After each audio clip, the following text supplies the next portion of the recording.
मुसलमान की पहचान नमाज है। मुसलमान की पहचान नमाज है। कितने सारे मुसलमान आपके गांव ही में आसानी से मिल जाएंगे जो नमाज छोड़ के अपने पहचान ही को खोए बैठे। मस्जिद चले जाओ तो मस्जिद में वही लोग ज्यादा नजर आते हैं जिनके सर और दाढ़ी के बाल सफेद हो चुके हैं। आपके यहाँ का माहौल फिर भी अल्हम्दुलिल्लाह बेहतर है कि बच्चे भी दिखते हैं। मर्द औरत पर 5 वक्त की नमाज फर्ज है। अगर वो अक़लो बालिग हैं तो कितने वक्त की नमाज फर्ज है? 5। हम पढ़ कितने रहे हैं? अक्सर हफ्ते में एक दिन जुमे को, और वो भी 2 रकअत पढ़ने आएंगे। इतनी तेजी से भागेंगे 2 रकअत पढ़ के, ऐसा लगेगा ये भाग नहीं रहे हैं, इन्हें डंडे मार के कोई भगा। हफ्ते में एक दिन।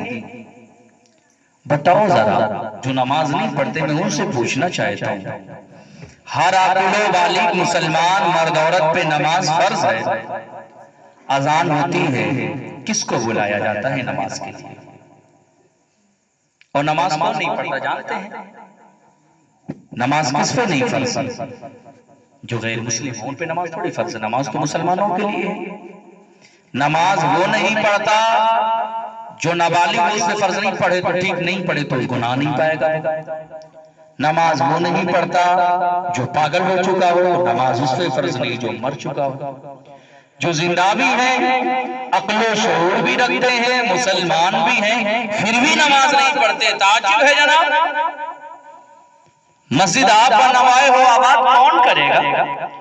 ये मौज़िन जो सदा देता है, हय्या अलस सलाह हय्या अलल फलाह की सदाएं हमारे कानों तक पहुंचती है, किसको बुलाया जाता है?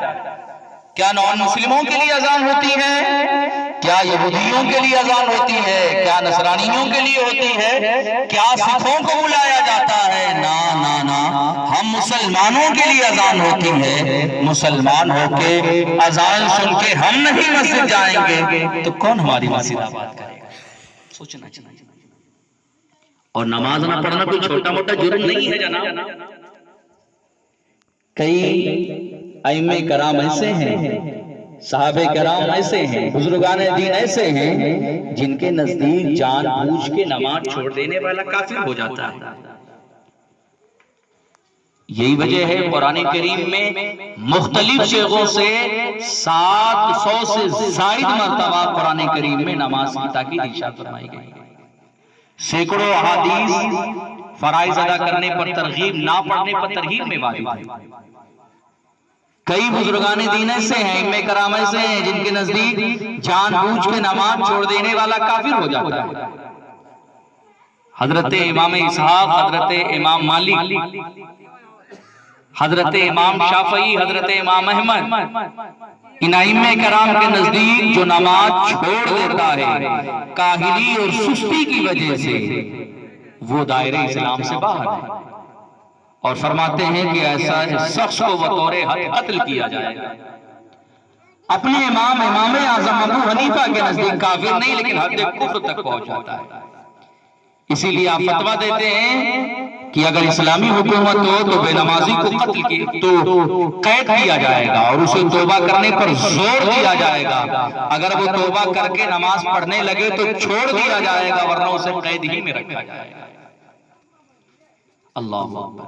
और नमाज को हम हल्के में लेते हैं, और जो नमाज को हल्के में ले, काहिली और सुस्ती की बुनियाद पे नमाज जो छोड़ देता है, उसके बारे में उलमा के मुख्तलिफ आरा है। कुछ लोग कहते हैं काफिर है, कुछ कहते हैं कि नहीं वो काफिर नहीं है लेकिन उस पे तौबा जरूरी है।